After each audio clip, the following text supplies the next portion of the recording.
wine, so it's cool. They both have their red wine. He's not drinking. He's staying sober for later on. Oh, guys, so I'm originally from London, and then I moved to Istanbul. I've been here about 7-8 years or something. It's been quite a long time. You do kind of lose concept of time in Istanbul a little bit, I think. But generally what happens is that people over here, especially Turkish people, they're always asking me, they're like, why did you move here? Why did you move here? Why the fuck did you move here? Because they all want to move to Europe, right? So they're always asking us expats, why the fuck we... And I just say, you know what? I was fed up with democracy.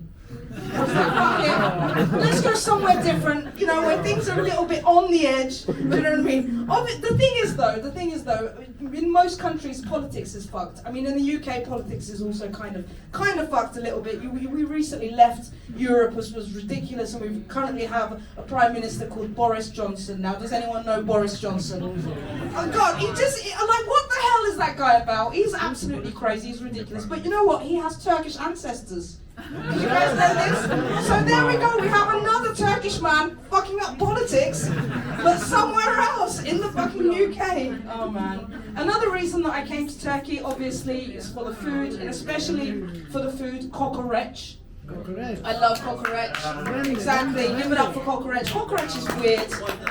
When you eat, let me explain to you what kokoreç is. Kokoreç is like intestines, right? Yeah! It's intestines. That's why you don't like it. It's awful. Exactly. It's not gross.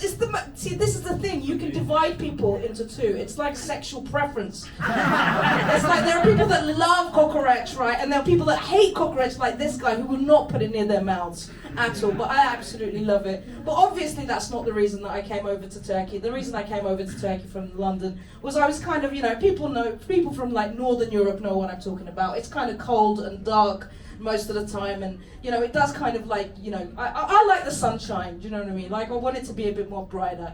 But the thing is, I do love British people. I absolutely love British people, especially how they're just so optimistic. I love how British people are optimistic compared to Turkish people especially. Let me give you an example.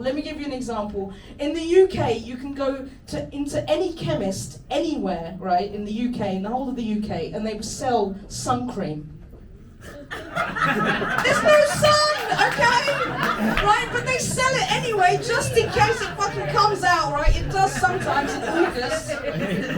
You're waiting for the sun, exactly. It does come out in August sometimes, and you go and grab that sun cream, go to the nearest park, find a piece of grass where there's no dog shit, start to sunbathe, and then 15 minutes later the sun's gone, and you're like, oh fuck, and you go back home again.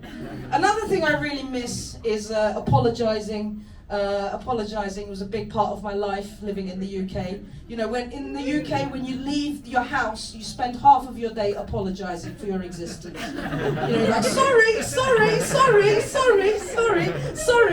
Well, over here it's weird. It's like you go to get on the metro bus or something, and someone just kicks you out of the way, moves the fuck out of you, sits on the fucking grandma. They don't even give a shit. They don't even apologise. It's like, what?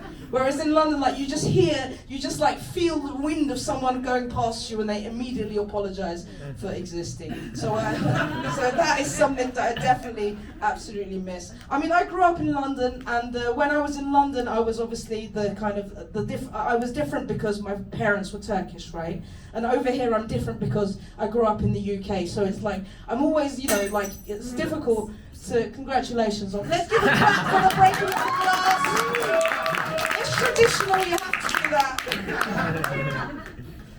This microphone lead is pissing me off anyway. But yeah, so I grew up over there, and so over there people would be like, oh yeah, you sound English, but you don't look English. And I'll be like, yeah, my dad's fucking Turkish. He's got a moustache, and so does my mother.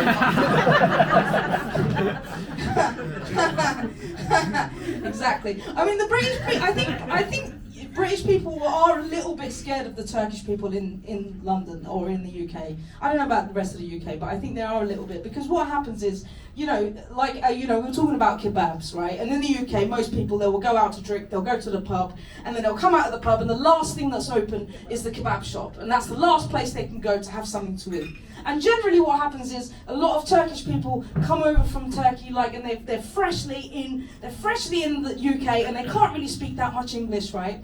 And but they do know how to say the word fuck, okay? As everyone, when you move to a country, you learn the bad words first of all, right? So the Turkish people over there working in the kebab shop, they know the word fuck. And then what happens is like a drunk British person comes along to the Turkish kebab shop, right? And he's like, mate, give me a fucking kebab, mate. Just want a fucking kebab, yeah. Sauce? No, I don't want sauce. And the guy behind the counter, the Turkish guy, who only hears the word fuck, and he goes to his friend, he goes, fuck dedi abi. And they're like, what? Shit, what should we do? Let's fucking attack this guy. And they come out with their fucking kebab knife, and they're like, mate, what did you do? You fucking swear at me or something? I also used to do interpreting when I was living in the UK, and I went to police stations to do like translating for people. And seriously, like 70% of the time, it was like fights in a kebab shop. Because someone had come along to the kebab shop, a random like drunk person, and be like, fuck, oh, I wanna fuck it. Oh man. Anyway, so it's weird. It's weird growing up, like when you're from somewhere, but when your parents are from somewhere else to where you're actually growing up, it's like living in two parallel worlds at the same time.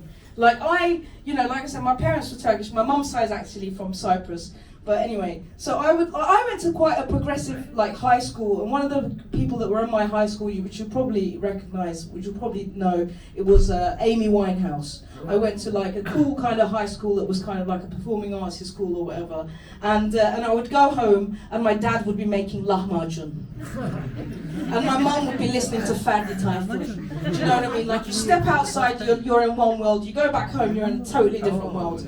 I became friends with Amy at one point, and I invited her over to my house. I was like, come over, let me show you some Turkish, like have like a little bit of a Turkish experience. So she came over, and my dad saw her, and he was like, oh my god, she's so skinny, we need to start feeding her. So we started feeding her the lahmacun, and then my dad had this fantastic idea. He was like, let's watch a Turkish film together. Let's watch, and the idea he had was to watch the film Küçük Emrah. Now, does anyone know the film Küçük Emrah? For people that don't know about Küçük Emrah is a character in a lot of Turkish movies, and he basically something bad is constantly happening to him. Like either his mother's getting raped, or his sister's getting raped, or something's happening, and he's always crying. He's always really sad, and he's like, "Bacıma ne yaptınız? Bacıma ne yaptınız?" This is the kind of Turkish film it is, right? Where there's always something crazy, ridiculous, sad happening, and Emrah is always, crying about it, right? And so this is the film that we watched, okay? And I looked at Amy, and she was like, she didn't really know what to make of it. I went to school the next day, Amy didn't turn up. She didn't turn up for a few days. Eventually she did turn up to school, and she didn't look really well, do you know what I mean? And I felt like I had, some kind of responsibility in fucking up her psychology even worse than it already was.